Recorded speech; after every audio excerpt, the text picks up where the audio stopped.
Good good morning बच्चों। जैसा कि आप जानते हैं, हमने पिछले टॉपिक में बिल्डिंग प्लानिंग के बारे में बात की थी और बिल्डिंग प्लानिंग ये बताती है कि बिल्डिंग प्लानिंग एक प्रोसेस है जहाँ पे हम अरेंजमेंट करते हैं बिल्डिंग के कंपोनेंट्स का हमारे कस्टमर के बेनिफिट्स के हिसाब से। तो बिल्डिंग के कंपोनेंट मतलब बहुत सारे element, door, window, staircase, hall, kitchen, bedroom वगैरह, इसकी लोकेशन कहाँ होनी चाहिए जिससे हम हमारे कस्टमर को मैक्सिमम बेनिफिट दे पाएँ। तो आप जानते हैं बिल्डिंग प्लानिंग एक ऐसी प्रोसेस है जो उसमें अरेंजमेंट हम उसको ऐसा करते हैं, सिस्टमेटिक मैनर में अरेंजमेंट करते हैं जिससे हमारी बिल्डिंग के कस्टमर को मैक्सिमम आउटकम हम दे पाएँ। तो अब बात आती है बेटा, बिल्डिंग को प्लान करने से पहले सबसे पहली बात आती है वो है प्रिंसिपल ऑफ प्लानिंग कि भाई बिल्डिंग को प्लान करने के लिए ऐसे कौन से नियम है जिससे हम अपने आप हमारी बिल्डिंग को अच्छा बना सकते हैं। तो पहला आप देखिए, सबसे पहले की जो पॉइंट कहता है कि भाई प्रिंसिपल ऑफ प्लानिंग होते क्या है। तो लिखा है कि planning is a construction planning in construction is the first thing to do proper orientation, healthy, beautiful, economical and etc। मतलब हमारा मेन मोटिव ये है कि हम हमारी बिल्डिंग को ऐसे बनाएं कि हमारी बिल्डिंग का जो माहौल है अच्छा इन्वायरमेंट रहे, हेल्दी इन्वायरमेंट रहे, प्रॉपरली बिल्डिंग ओरिएंट हो जिससे हमारे घर के जो कस्टमर है उसे अच्छा फील हो। भाई सबसे पहला पॉइंट है प्रिंसिपल ऑफ प्लानिंग हम फॉलो करने का कि भाई हम हमारे कस्टमर को मैक्सिमम अच्छा फील देना चाहते हैं कि हमारी बिल्डिंग में वो अच्छे से काम कर पाए। फिर इसके बाद बात आती है कि अपन जब कंस्ट्रक्शन का काम करते हैं तो बिल्डिंग की जो प्लानिंग है वो ऐसे की जाए कि भाई उसमें सारी चीज़ें अचीव हो जाएं। दूसरा लिखा हुआ है कि the main objective of planning is building to ensure that the different component of building are so arrange the occupant can perform desired function. मतलब कि बिल्डिंग कुछ इस हिसाब से बनाई जाए जिससे आपका जो ऑक्यूपेंट्स हैं जो बिल्डिंग का यूज़ कर रहे हैं वो अपने डिज़ायर्ड गोल को बहुत आसानी से पूर्ण कर पाएँ। मतलब कि जैसे मान लिया कि भाई बिल्डिंग में हम ये चाहते हैं कि हमारे घर में हमें अच्छा फील हो, तो कहीं आपने हॉल छोटा बना दिया तो भाई हमारे कस्टमर को बुरा फील हो सकता है। आपने किचन बड़ा बना लिया तब भी वो कि आपका वर्ती नहीं है। तो आपको ध्यान रखना है कि भाई हम हमारे कस्टमर को पहले से ये ध्यान रखना चाहते हैं कि भाई उसको बिल्डिंग में आते साथ ही कोई भी चीज़ें बुरी ना लगें। फिर इसके बाद अगला अगला पॉइंट जो आता है वो ये आता है कि good planning also required the entire area available within the building is gainfully utilise. तो बात यह है कि अब यदि देखिए आपके पास एक पूरा प्लॉट दे दिया और मैंने आपको उस रूम में आपने ज़्यादा से ज़्यादा वो बना दिए, लॉबी है, कॉरिडोर है या पैदल चलने की जगह बना दी और रूम छोटे कर दिए, तो ये भी गलत बात होगी। या फिर रूम ज़्यादा बना दिए और लॉबी नहीं बनाई, तो ये भी गलत बात है। बात यह है कि हमें दोनों चीज़ों का बैलेंस बनाते हुए प्रिंसिपल ऑफ प्लानिंग को फॉलो करना है जिससे हमारे कस्टमर जो हैं वो अपने आप अच्छा फील करेंगे। ठीक है, तो प्रिंसिपल ऑफ प्लानिंग क्या होता है ये देखते हैं। अब प्रिंसिपल ऑफ प्लानिंग की बात करते हैं तो बिल्डिंग को प्लान करते समय जब हम बात करेंगे, एक मिनट बच्चों।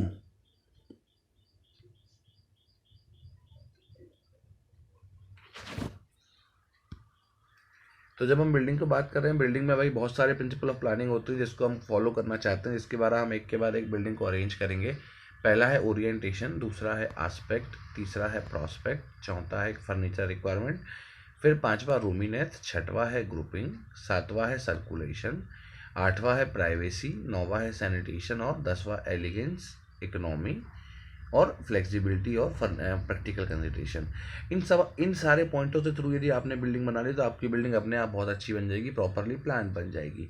ओरिएंटेशन का मतलब होता है नेचुरल रिसोर्सेज का यूज़। आस्पेक्ट का मतलब होता है हमारे बिल्डिंग कुछ ऐसे बने कि भाई वो प्रॉपरली सन और हवा का बराबर हम उसका यूज़ कर पाएँ। फिर लिखा है प्रॉस्पेक्ट, मतलब कि भाई बिल्डिंग सुंदर दिखनी चाहिए अंदर से या बाहर से, दोनों तरफ से। फिर लिखा है फर्नीचर रिक्वायरमेंट, हमें पता होता है बिल्डिंग में कौन कौन सी जगह पे कितने फर्नीचर लगने हैं तो हम उस रूम को पहले से उतना स्टेबल बनाएंगे। फिर लिखा है रूमीनेस, मतलब कि भाई बिल्डिंग में हम ज़्यादा से ज़्यादा रूम का एरिया हमारे कस्टमर को दे पाएँ। जैसे मान लिया कि हॉल में हम रेक्टेंगल हॉल देंगे तो भाई वहाँ पे काउच भी लग सकता है, वहाँ सोफ़ा भी लग सकता है एक कॉर्नर में, वहाँ पे चलने के लिए जगह भी रहेगी। कल को हमारे घर में मतलब कि जो वो बच्चे वगैरह रहते हैं उनके खेलने की जगह भी रहेगी। वो है रूमीनेस। ग्रुपिंग का मतलब है एक रूम के दूसरे रूम से कनेक्टिविटी। सर्कुलेशन मतलब है कि भाई घर में थोड़ी बहुत जगह पैदल चलने की होनी चाहिए, हमें भरा भरा नहीं लगना चाहिए। फिर लिखा है प्राइवेसी, तो भाई बिल्डिंग की प्राइवेसी कि बिल्डिंग के अंदर से लोगों को, अंदर के किसी भी लोगों को, अंदर के लोगों को कोई भी परेशानी ना हो और बाहर के लोगों से अंदर के लोगों को परेशानी ना हो, तब ये कहलाती है प्राइवेसी। फिर सैनिटेशन का मतलब होता है कि भाई बिल्डिंग का ड्रेनेज प्रॉपर मात्रा में घर से बाहर चला जाए जिसमें कोई भी ज़्यादा पैसा भी ना लगे और इन्वायरमेंट को कोई डैमेज भी ना पहुंचे। फिर उसी हिसाब से जब हम बात करते हैं तो एलिगेंस का मतलब क्या होता है? एलिगेंस का मतलब होता है कि बिल्डिंग के हम जो बिल्डिंग का जो आसपास का जो माहौल है उसके हिसाब से हम हमारी बिल्डिंग को कितना अच्छा बना सकते हैं जिससे हमारा कस्टमर अच्छा फील करे। मतलब जैसे कि घर के बाहर से नदियाँ बह रही है और आपने विंडो बना दी तो इसका कोई भी सेंस नहीं रहा, लेकिन घर के बाहर से नाले बह रहा है और आपने विंडो बना दी तो भी एक वो दिक्कत है। जैसे मान लिया घर के बाहर अच्छा गार्डन है, खुला हुआ एरिया है, तो वहाँ पे बालकनी बनाइए, उससे हमारे कस्टमर को अच्छा फील होगा। फिर इसके बाद अगला स्टेप पे लिखा हुआ है कि इकोनॉमी। इकोनॉमी मतलब आप जानते हैं बजट। सारी चीज़ें बजट को देख के फॉलो होंगी। और इसके बाद लिखा है फ्लेक्सिबिलिटी। फ्लेक्सिबिलिटी का मतलब होता है कि फ्लेक्सिबल होना, मतलब कि जो काम मैं आपको जो काम हमने जिस काम के लिए रूम बनाया है वो उसके किसी और के अलावा भी काम आ सके। और प्रैक्टिकल कंसिडरेशन मतलब कि कभी कभार कंडीशन ऐसी बन जाती है कि हमें सारी चीज़ें छोड़ के हमें उस कंडीशन को देख के मजबूरी में आगे बढ़ना पड़ता है। पहला ओरिएंटेशन, तो आप देख पा रहे हैं orientation is the process of utilising natural resource is known as orientation. Natural resources का प्रॉपरली यूज करना ही ओरिएंटेशन कहलाता है। Orientation mean placing so far for east, मतलब कि भाई बिल्डिंग में हम हमारे बिल्डिंग को मैक्सिमम ट्राई करेंगे कि बिल्डिंग को हम हमारे ईस्ट फेसिंग रखें। इससे हमारे यहाँ जो सनलाइट है वो मॉर्निंग में हमारे घर में आएगी, उससे हमारे घर में हाइजेनिक एटमॉस्फेयर बना रहेगा। फिर अगला पॉइंट है जो कि भाई proper placement of component of building with respect to sun, wind and rain which enable the inmates to enjoy the desirable feature of nature. तो नेचुरल रिसोर्सेज के बराबर यूज़ करने के लिए हम ओरिएंटेशन कहते हैं। तो भाई बिल्डिंग आपका अच्छे एरिया में मकान बना हुआ है जहाँ पे सामने ट्रैवलिंग वगैरह होती है, तो बिल्डिंग को कुछ इस हिसाब से बनाइए कि जिससे हमारा जो कस्टमर है उसको देख के उससे अच्छा फील हो। चाहे बालकनी बनाइए, बड़ी बड़ी विंडोज़ बनाइए, हो सकता है वहाँ पे आपकी वहाँ पे मतलब कि टेरेस में कोई थोड़ा सा ब्रेक देना पड़े, ओपीएस बनाना पड़े। ओटीएस मतलब कि भाई वहाँ पे हवा आने जाने के लिए पूरी एक पूरा एरिया खाली रहता है। तो वो वैसी बात है कि भाई आपको मकान ऐसा बनाना है कि सन, विंड और रेन के हिसाब से हमारे कस्टमर अपने आप को अच्छा फील करे उस मकान में रह के। अगला आता है फैक्टर अफेक्टिंग ओरिएंटेशन। तो भाई तीन चीज़ें उसको अफेक्ट करती हैं। पहला होता है टेम्परेचर, दूसरा होता है विंड और तीसरा होता है आपका ह्यूमिडिटी। ये तीनों चीज़ें सन की जो नेचर की वजह से ये जो अपन नहीं बदल सकते हैं, तो हम उसे कैसे मैनेज करेंगे? साइड लगा के, घर में प्रॉपर हवा का आना जाना देके, और बिल्डिंग में ज़्यादा से ज़्यादा भाई अपना ये मेन मोटिव है कि भाई हम हमारे बिल्डिंग में मतलब कि भाई ठंडियों में गर्मी ठंडियों का जो सीज़न है वहाँ पे गर्म माहौल बना रहे और जो गर्मियों का सीज़न है वहाँ पे ठंडा माहौल बना रहे। फिर इसके बाद बात आती है गाइडलाइन फॉर प्रॉपर ओरिएंटेशन। तो भाई कुछ गाइडलाइन है जो बना दी गई हैं गवर्नमेंट के द्वारा भी और मकान बनाते समय जो लोग हैं उन लोगों के द्वारा भी, जिससे आपकी बिल्डिंग प्रॉपरली ओरिएंट हो सकती है। पहला लिखा है the building should receive maximum solar radiation in winter and minimum at summer. तो आप जानते हैं कि विंटर का सोलर पाथ अलग होता है और समर का सोलर पाथ अलग होता है। तो भाई आप कैसे बिल्डिंग को बनाएं, क्योंकि आप ये चाहते हैं कि बिल्डिंग में सन की लाइट घर के अंदर आए। ठीक है, तो अब बात ये आती है कि जब आप उसको बनाएंगे तो आपको ध्यान रखना है कि भाई बिल्डिंग के जो डायरेक्शन है, जो रूम है, वो कैसे बने, कहाँ पे बनना चाहिए, जिससे हमारे घर के अंदर के जो लोग हैं वो परेशान ना हो। इसके बाद अगला अगला अपन जब बात करते हैं तो अगला पॉइंट जो है कि भाई इन मतलब कि भाई हम ये चाहते हैं कि भाई जहाँ पे भी हॉट क्लाइमेट है, मतलब कि भाई जहाँ पे नॉर्मली मौसम गर्म रहता है, तो वहाँ पे हम हमारे जो लिविंग रूम है उसको ऐसे बनाएं, साउथ और वेस्ट साइड में बनाएं, जिससे धूप वहाँ पे कम आए। और क्योंकि भाई मालूम है कि वैसे भी गर्म माहौल रहता है, और उसके आसपास वहाँ पे हम वरांडा, बाथरूम और स्टोर रूम बनाएं, जिससे वो पूरी जो मेजरली मैक्सिमम गर्मी है वो आपकी लिविंग रूम तक ना आए, क्योंकि लिविंग रूम एक ऐसा रूम है जहाँ पे आदमी सबसे ज़्यादा टाइम स्पेंड करता है। फिर अगला पॉइंट लिखा है कि for hot and humid zone orientation of govern by direction of breeze. तो भाई हम मतलब जहाँ पे ह्यूमिडिटी ज़्यादा होती है, जहाँ पे टेम्परेचर ज़्यादा होता है, तो वहाँ पे हम हवा को मैनेज करते हैं नॉर्थ और साउथ डायरेक्शन में विंडो वगैरह बनाते हैं। उससे सबसे बड़ी बात यह होती है कि भाई प्रॉपरली हवा जब चलेगी बिल्डिंग में तो कोई भी टाइप की परेशानी नहीं होगी, अच्छा माहौल बना रहेगा बिल्डिंग में। फिर लिखा है exposure to sun can be reduce by shady tree. तो भाई आप जानते हैं कि अब सन को अंदर लेके आना, लेकिन इसका मतलब ये भी नहीं है कि भाई सन की रेस को लाते समय बिल्कुल ध्यान नहीं देना है, पूरे चार हमेशा के लिए लाइट आ रही। तो आप बड़े बड़े बड़े पेड़ लगा सकते हैं। आपने अक्सर देखा होगा बड़े बड़े बिल्डिंगों में घर के बाहर बहुत बड़े बड़े पेड़ होते हैं, जिससे सन की लाइट आती है, लेकिन जितनी उतनी आती है जितनी रिक्वायरमेंट है।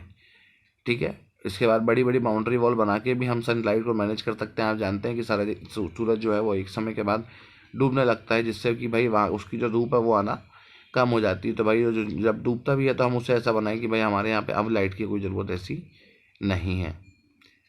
फिर इसके बाद अगला पॉइंट जो लिखा है, अगला पॉइंट ये कहता है कि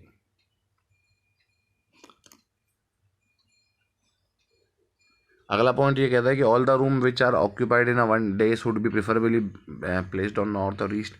तो जो रूम हम यूज़ कर रहे हैं दिन में, हम जिसको यूज़ कर रहे हैं, तो हम उसे वो ज़्यादा से ज़्यादा नॉर्थ और ईस्ट में बने रहें, तो हमें लाइट की कम से कम यूज़ रही होगी। जब सन फॉलो करता है और सुबह के बाद जब पहुंचता है पाथ में वो नॉर्थ साउथ ईस्ट में, सॉरी नॉर्थ साउथ वेस्ट में, तो फिर उससे क्या होता है कि वो लाइट तो सब जगह दे सकता है।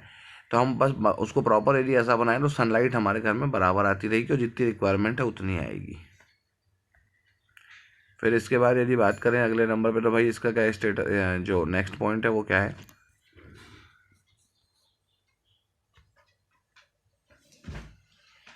कि लिखा है the bedroom should be placed in a direction by prevailing wind and at the same time protected by veranda from heat of the afternoon. तो भाई आप जानते हैं कि भाई ऐसा बने कि भाई बेडरूम ऐसा बने कि भाई उसमें सन की लाइट आए, लेकिन भाई उसे हम ऐसे भी बनाए कि भाई वहाँ पे धूप शाम के समय पे ना आए। तो बस वो वैसी बात है कि हम प्रॉपर हाइजेनिक माहौल बनाने के लिए बिल्डिंग को पहले से ऐसा प्लान करते हैं कि हमारे बिल्डिंग में कोई भी एक नेगेटिव इफेक्ट ना आए। सन की लाइट इंपॉर्टेंट भी है और सन की लाइट ज़्यादा हो जाएगी तो परेशानी भी है, लेकिन प्लान करते समय इन सब चीज़ों का ध्यान रखा जा सकता है, तो हम इसलिए उससे पहले पढ़ते हैं ओरिएंटेशन में।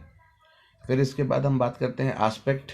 तो आस्पेक्ट किसे कहते हैं, मैंने आपको बताया कि placement of different rooms in house according to activities known as aspect. मतलब भाई हमारा व्यू क्या है, हमें करना क्या है, हर किसी का अपना अपना एक आस्पेक्ट होता है कि भाई उसे कैसे काम करना है।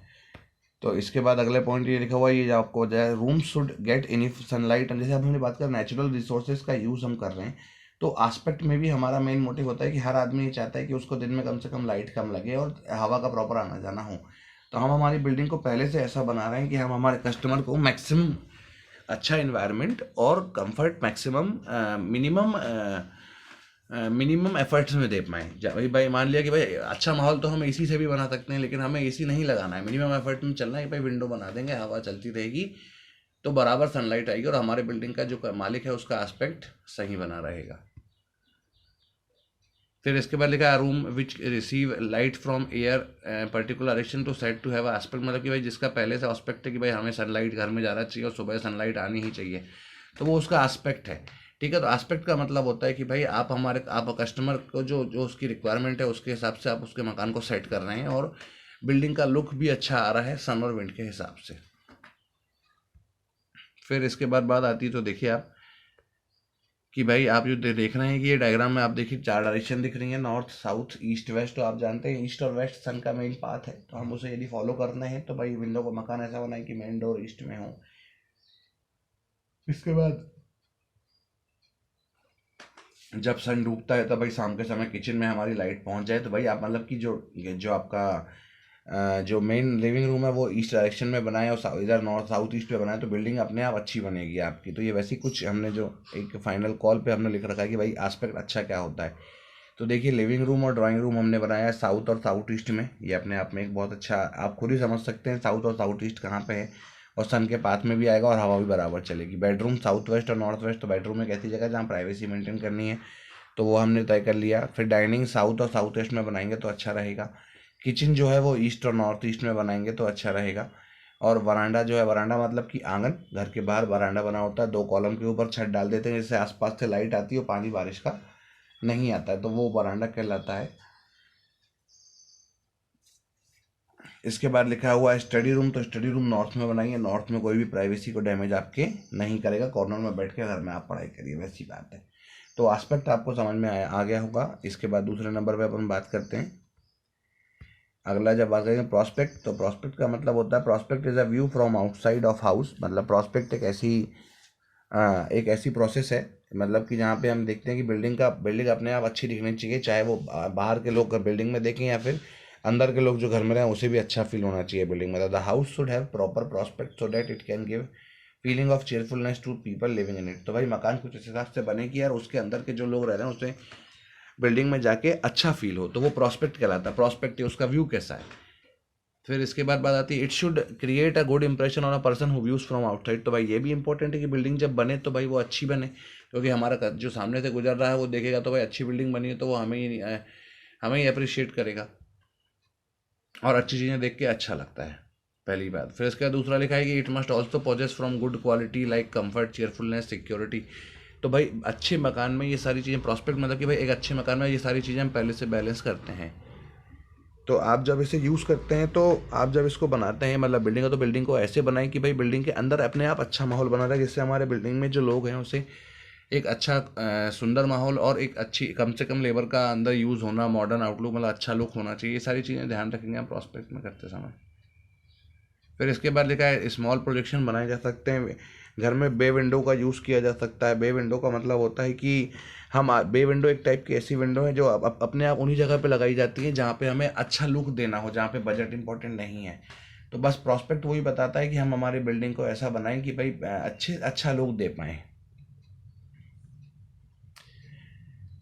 तो आप जी जो मकान देख रहे हैं, देखिए प्रॉपर बरांडा घर के बाहर बना हुआ है। 4 कॉलम के ऊपर हमने छत डाल दी है, जिससे हमारे बिल्डिंग में अच्छा माहौल गाड़ी पार्किंग करने के लिए होगा और अच्छा भी दिख रहा है। उसी हिसाब से हमने मकान बनाया है। उसके जस्ट पीछे वाला शेड देखिए वो वैसा ही है, कलर भी सेम है। तो हम एक ऐसा मकान बनाया हमने, हमारे कस्टमर को भी अच्छा लगे। देखिए खिड़की बनी हुई है सामने, तो भाई उससे रोड का व्यू पूरा दिख रहा है। तो बिल्डिंग के अंदर जो लोग रह रहे हैं उन्हें भी अच्छा लग रहा है, और जो बिल्डिंग से बाहर को जो लोग देख रहे हैं तो वो भी उन्हें अच्छा लग रहा है। तो ये कहलाता है प्रॉपर प्रॉस्पेक्ट।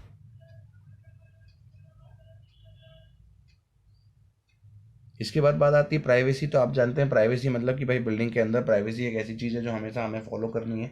कि प्राइवेसी 2 चीज़ों में होती है, एक एक्सटर्नल प्राइवेसी और एक इंटरनल। घर के अंदर घर के लोगों से किसी कोई परेशानी ना हो, और बाहर के लोगों से घर के अंदर परेशानी ना हो। मतलब कि यदि बाहर वाला बंदा घर में आ रहा है, उसे पूरा घर एक साथ दिख रहा है, तो कल को हमारे घर में कोई भी जो कि गलत चीज़ें चोरी वगैरह हो सकती है। भाई हमारा मेन मोटिव है कि हम हमारी पर्सनल चीज़ें कम से कम लोगों को दिखाएं।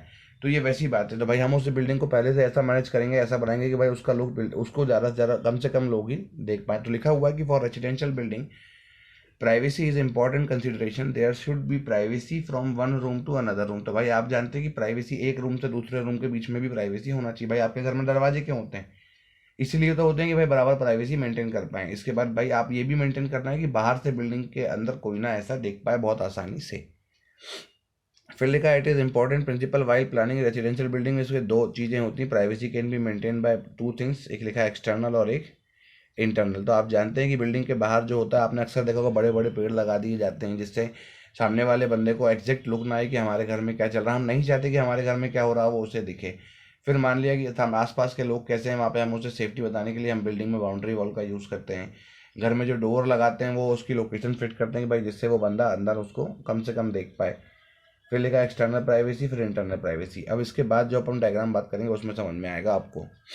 तो एक्सटर्नल प्राइवेसी क्या होता है? The privacy from side can secured by providing plant entrance. तो भाई बिल्डिंग में यदि बराबर हम एक गेट आगे और एक गेट पीछे देंगे तो प्राइवेसी अपने आप मेंटेन हो जाएगी। अब कैसे?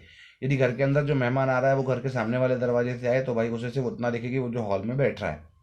और जो घर में काम करने वाले लोग हैं, चाहे वो लेबर वगैरह हैं, तो वो पीछे से घर के अंदर आके अपना काम करके अपने घर से चल जाएं। तो घर के अंदर की ज़्यादातर चीज़ें वो ना देख पाएँ, क्योंकि वो हमारी फैमिली से बिलोंग नहीं करते हैं। तो बस वैसी बात है कि जब हम बिल्डिंग पे बात कर रहे हैं कि भाई बिल्डिंग पे हम जब बात करेंगे तो एक्सटर्नल प्राइवेसी के द्वारा मतलब कि भाई बिल्डिंग में के बाहर के लोगों से बिल्डिंग के अंदर के लोगों को कोई भी परेशानी नहीं होनी चाहिए, है ना। तो अब हम बस ये बात कर रहे हैं कि बिल्डिंग को कैसे अच्छे से अच्छा मेंटेन करना है हमें, है ना। तो बस एक मिनट को ध्यान रखना है कि बिल्डिंग के एक्सटर्नल प्राइवेसी में हम ये भी ध्यान रखते हैं कि बिल्डिंग के अंदर जो लोग काम कर रहे हैं वो लोग जो अंदर काम करेंगे उसे भी कोई परेशानी नहीं होना चाहिए। जैसे कि घर के बाहर हम पेड़ वगैरह लगाते हैं, जिससे ये होता है कि बिल्डिंग के डायरेक्ट जो बाहर के जो लोग हैं वो घर के अंदर नहीं देख पाते हैं। तो हमें इसका ध्यान रखना है कि बिल्डिंग को बनाते समय इसे कैसे मेंटेन करना है। फिर लिखा है कि this can be achieved by screening from front end rear entrance. तो भाई हम घर के बाहर अंदर गेट लगा सकते हैं, है ना, बाहर और अंदर गेट लगा सकते हैं, जिससे बिल्डिंग जो हमारी है वो अपने आप प्रॉपरली प्राइवेसी मेंटेन कर लेगी। फिर इसके बाद अपन जब बात करते हैं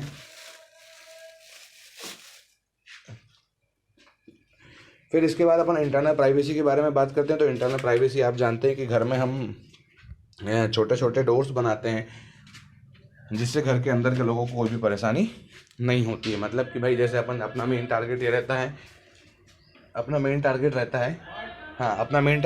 है कि भाई बिल्डिंग के अंदर अपन जो लोग घर में रह रहे हैं, भाई देखिए जैसे अब किचन के में जैसे हॉल में कोई बंदा बैठा है। अब हॉल में कोई बंदा यदि बैठा हुआ है हॉल में कोई बंदा यदि बैठा हुआ है तो वो हॉल में बैठ के उसको पूरे घर का व्यू नहीं आना चाहिए। तो हम कोशिश ये करते हैं कि भाई उसे कम से कम व्यू आए, कम से कम वो सिर्फ जितना देखे उसे उतना ही दिखे। हम पर्दे का घर में यूज़ करते हैं, छोटे छोटे दरवाज़ों का यूज़ करते हैं, सिंगल शटर डबल शटर का। तो प्राइवेसी को मेंटेन करने के लिए हमें बहुत ध्यान से रखना है। एग्जाम्पल देखिए, बेडरूम में खिड़की नहीं होना चाहिए। यदि खिड़की हो तो भाई ऐसी जगह हो जिससे हमारे बिल्डिंग में सिर्फ प्रॉपर हवा और लाइट आए, कोई डिस्टर्बेंस क्रिएट ना हो। भाई हॉल में हम लिविंग रूम में लाइट होना चाहिए तो लिविंग रूम में विंडो हो, बराबर हवा आना जाना हो। तो ये प्राइवेसी है, बेसिक बहुत छोटा एग्जांपल मैं बता रहा हूँ आपको। अब आप इसके बाद देखिए, ये जो आप ये रूम का डायमेंशन देख रहे हैं भाई, देखिए आपको कौन सी प्राइवेसी चाहिए। भाई यदि आपकी डिमांड है कि भाई आपको मैक्सिमम प्राइवेसी चाहिए तो दरवाज़ा एक कॉर्नर में दीजिए। तो देखिए वो सिर्फ उतना ही देख पाएगा जितना हम उसको चाह रहे हैं, ठीक है। वहाँ पे यदि हम जो सामने वाला पोर्शन है वहाँ पे हम सोफ़ा लगा सकते हैं, वहीं पे बैठ के वो उतना ही देख के चला जाएगा। फिर देखिए यदि हम बात करते हैं मॉडरेट प्राइवेसी की, तो भाई बिल्डिंग के रूम में हम हॉरिजॉन्टल लाइन में हम एक जो एक सेंटर में गेट बनाएं। उससे ये होगा कि भाई अपने आप उससे सिर्फ उतना दिखे, उस जो नॉर्मल है उससे कम दिखेगा। लेकिन आप देखिए सबसे पहला डायग्राम ऑब्जर्वर, यदि हम उसको सेंटर में डोर दे रहे हैं और उसकी लेंथ के अलॉन्ग वो दरवाज़ा है तो वो पूरी बिल्डिंग का एक साथ लुक दे देगा। तो ये हमारे लिए सेफ नहीं है।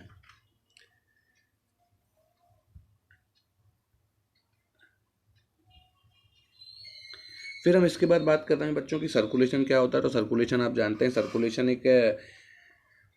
सर्कुलेशन एक ऐसी प्रोसेस है कि भाई बिल्डिंग में सारी चीज़ें बहुत पास पास नहीं होना चाहिए। बिल्डिंग में कुछ ना कुछ चीज़ें हर कुछ दिनों पर कुछ ना कुछ थोड़ी दूरी पे होना चाहिए। मतलब जैसे कि आप जानते हैं कि बिल्डिंग में हम फर्नीचर लगाते हैं, भाई पलंग लगाया हमने, टेबल लगाई, ड्रेसिंग टेबल लगाया, कूलर रखा, फ्रिज रखा, लेकिन पता चला कि वहाँ पर घर में चलने की जगह ही नहीं बची।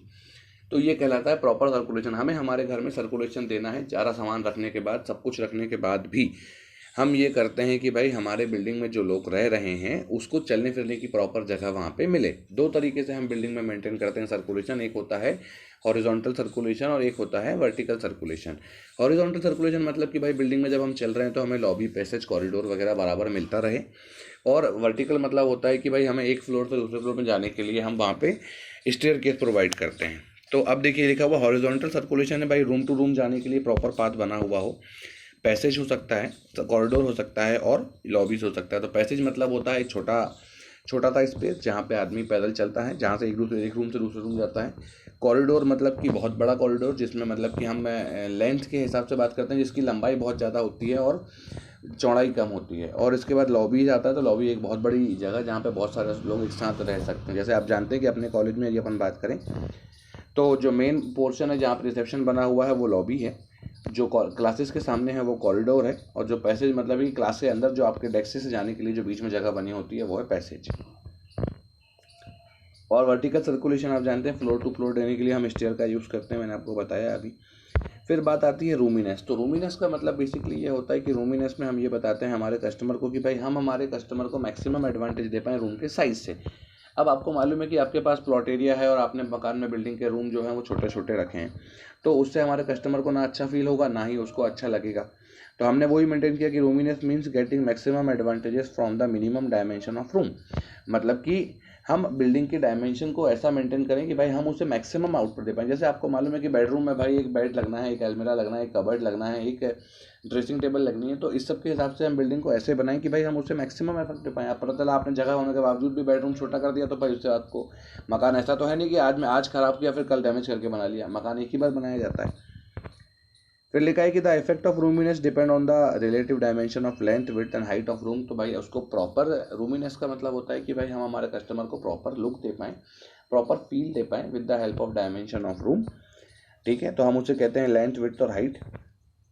फिर बात आती है the shape of size and room are also very important for roominess. तो भाई हमेशा याद रखें, ज़्यादातर रूम में रेक्टेंगल शेप में होंगे तो अपने आप अच्छा लगेगा, क्योंकि लंबाई और चौड़ाई यदि ज़्यादा लंबाई चौड़ाई का अलग अलग रेशो रहेगा तो अपने आप बिल्डिंग में अच्छा फील लगेगा, ठीक है। अब अपन बात करते हैं कि ग्रुपिंग क्या होती है। तो ग्रुपिंग मैंने आपको बताया था, ग्रुपिंग एक रूम से दूसरे रूम के बीच में कनेक्टिविटी है। Grouping means arrangement of various rooms in the building from the conveyance from user. मतलब कि अब देखिए एग्जांपल, अब आप जानते हैं कि गाड़ी पार्क करने के बाद मुझे घर पे पहले थोड़ी देर अपने लिविंग रूम में बैठना है। पता चला मैंने गाड़ी पार्क करने के बाद मैंने वहाँ पे बेडरूम बना दिया या किचन बना दिया, तो मुझे वहाँ पे जब वॉशरूम वगैरह मुझे जब अपन लॉबी वगैरह में जाना है, वॉशरूम वगैरह होके जाना है, तो भाई मैं वहाँ पे कोशिश करूँगा भाई मैं डायरेक्ट लॉबी पहुँच जाऊँ।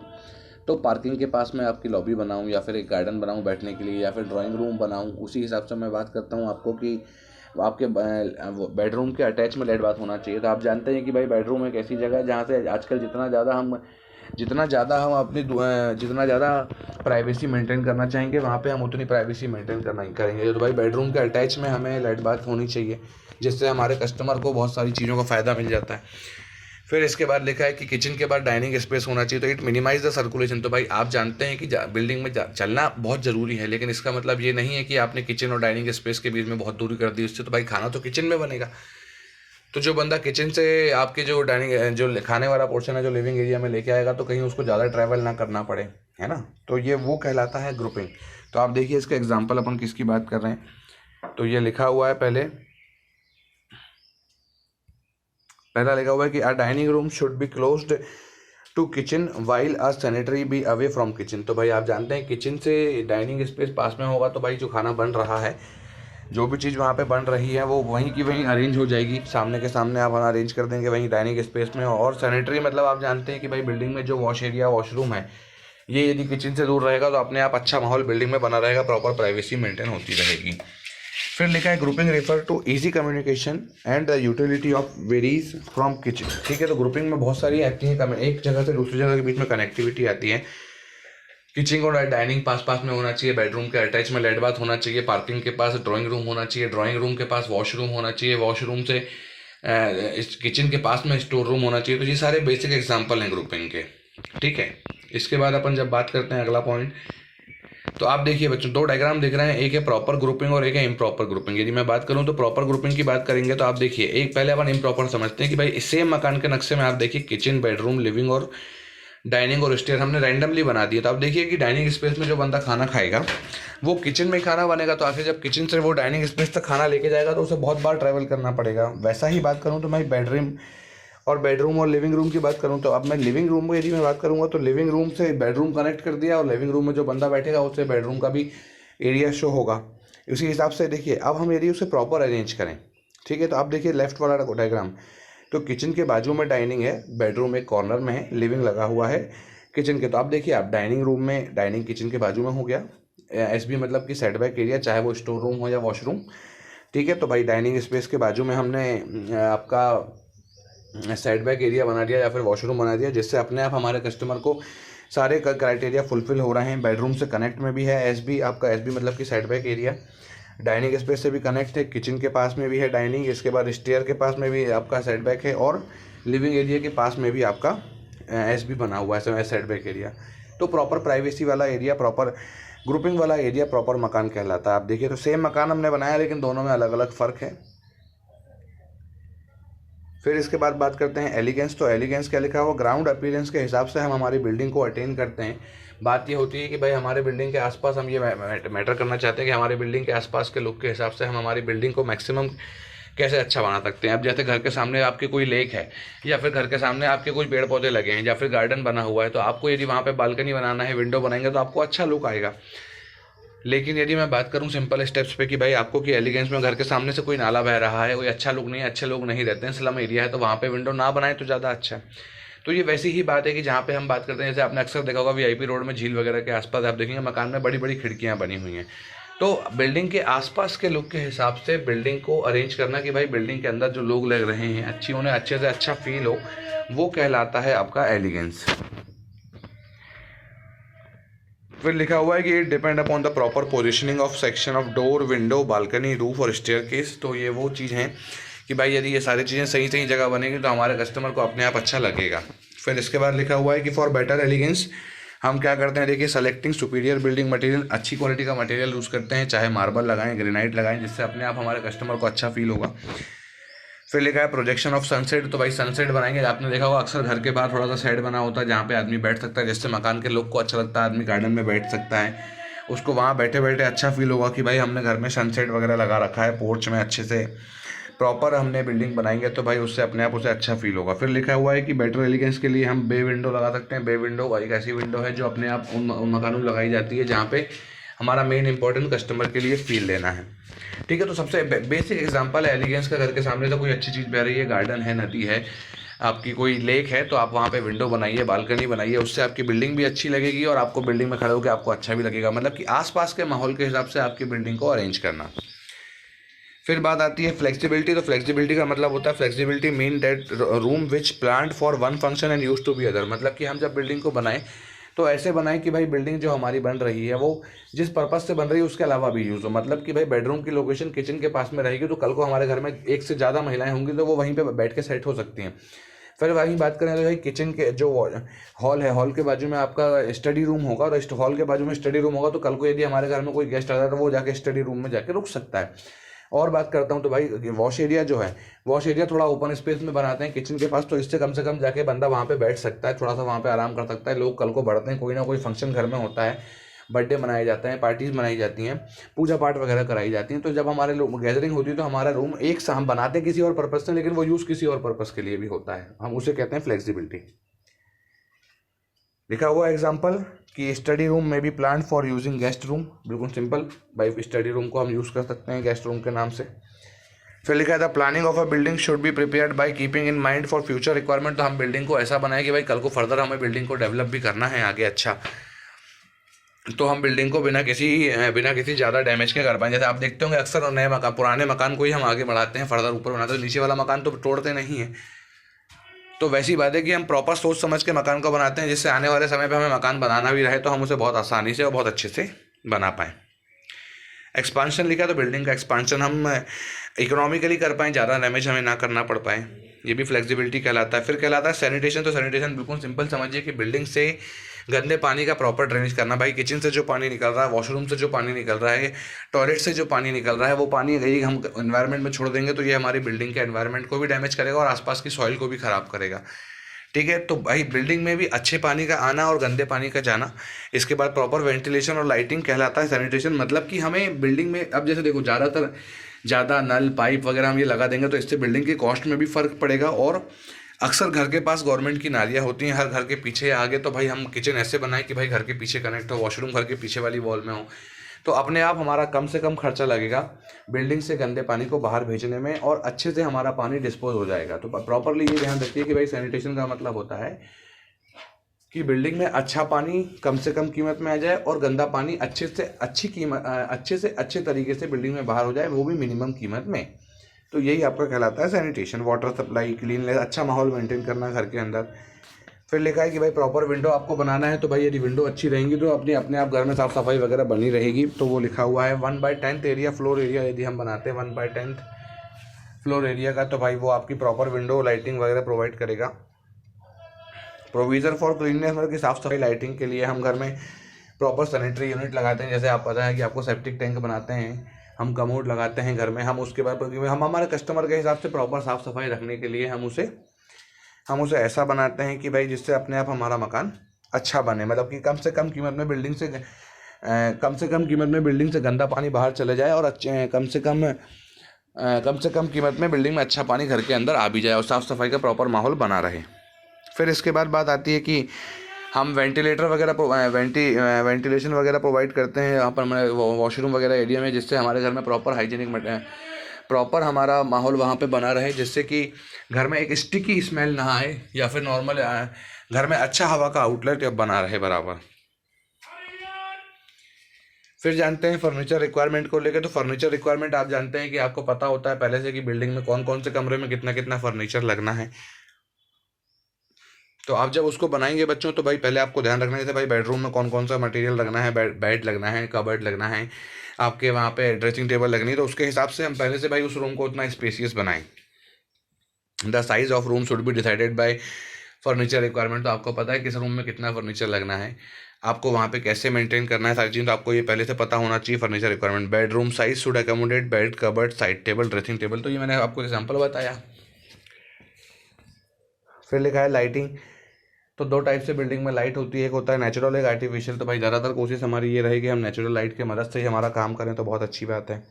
और इसके बाद यदि आर्टिफिशियल लाइट भी लगाना है तो हम आर्टिफिशियल में CFL वगैरह लाइट लगाएं, जिससे हमारे घर में कम से कम बिल वगैरह का खर्चा आए। फिर लिखा है इलेक्ट्रिकल अप्लायंस का यूज़ कर सकते हैं आर्टिफिशियल लाइटिंग के लिए। इकोनॉमी, आप जानते हैं कि एक सबसे बड़ा मेजर फैक्टर कि भाई हम सारी चीज़ें तब फॉलो करेंगे जब हमारे पास बजट होगा। यदि बजट को हम फॉलो नहीं कर पा रहे हैं तो भाई हमें नहीं, जैसे हमारे कस्टमर ने बोल दिया कि आपको 5 लाख रुपए मकान बना के देना और आपने वहाँ पे बहुत सारी प्लानिंग कर दी कि भैया ये वाली विंडो लगा दें, ये वाली विंडो लगा दें, ये कर दें, मार्बल लगा दें, फ्लोर लगा दें, टाइल्स लगा दें, बहुत सारी चीज़ें कर देंगे हम, तो हम हमारे कस्टमर का बजट बढ़ा देंगे। और हमें मालूम है कि यदि बजट बढ़ेगा तो कल को हमारे ऊपर भी, हमारी सेविंग में भी फ़र्क आएगा। तो लिखा हुआ है building planning should be carried out in the financial limit of client. सबसे पहला पॉइंट कि भाई क्लाइंट की फाइनेंशियल लिमिट को लेके हम बात करेंगे। फिर लिखा है कि building should have maximum minimum floor area with maximum utility. तो हम जो बिल्डिंग बना रहे हैं उसको मैक्सिमम फ्लोर एरिया बनाएं वहाँ पे, और उसको मिनिमम, मतलब कि भाई हम मिनिमम फ्लोर एरिया दें मैक्सिमम यूटिलिटी पे, मतलब कि भाई हम उसे एरिया तो दें लेकिन हम कम से कम कंस्ट्रक्शन पे ज़्यादा से ज़्यादा फ़ायदा दें, मतलब हमारे कॉस्ट को मेंटेन करना है। इसके बाद सबसे बड़ी बात है कि हम बिल्डिंग की कैसे मैनेज कर सकते हैं। तो आप देखिए लिखा हुआ है कुछ नॉर्मल तरीके हैं। मकान का एलिवेशन सिंपल रख के, आजकल मकान के बाहर का जो डिज़ाइन है उसको बहुत ज़्यादा पैसे उसमें लगते हैं, तो भाई उसको हम सिंपल रखें। फिर अगला लिखा हुआ है रिड्यूसिंग द स्टोरी हाइट। तो बिल्डिंग की हाइट कम रखेंगे तो अपने आप पैसा कम लगेगा। इसके बाद लिखा हुआ है कि पोर्च, लॉबी और बालकनी को हम हटा दें। तो भाई बिल्डिंग में जिस चीज़ की ज़रूरत नहीं है हम उसको यदि हटा देंगे तो अपने आप बजट हमारा मेंटेन हो जाएगा। और आखिर में बात आती है प्रैक्टिकल कंसिडरेशन की बच्चों। तो प्रैक्टिकल कंसिडरेशन की यदि मैं बात करूं तो प्रैक्टिकल कंसिडरेशन क्या होता है कि जब मैं बात करूंगा कि बिल्डिंग को बनाते समय दो चीज़ों का ध्यान रखा जाता है। तो पहला आप जो देखें तो भाई हम जैसे अब हमने इतनी सारी प्लानिंग पढ़ी, तो आपने अक्सर देखा होगा कि हम जब बिल्डिंग को बनाते हैं तो सबसे पहले हम जाके साइट की लोकेशन देखते हैं, क्योंकि हमें वहाँ पे मालूम होना चाहिए कि क्या प्रैक्टिकल कंडीशन है। वैसे बिल्डिंग का नियम ये कहता है कि भाई आपको बिल्डिंग का एलिगेंस बनाना है, अब आपके पास बजट ही नहीं है तो आप कैसे बनाओगे, तो ये एक प्रैक्टिकल कंडीशन हुई। वैसी बात करूँ कि भाई जैसे हमारा नियम ये कहता है कि आपको घर में प्रॉपर समतल प्लेन होना चाहिए, मतलब कि एक पूरा प्लेन एरिया होना चाहिए जिसमें हम मकान बनाएं, ठीक है। लेकिन अब वहाँ पे पहले से पत्थर लगे हुए हैं, मकान बना हुआ है आजू बाजू में, तो हम कैसे उसको मेंटेन कर पाएंगे।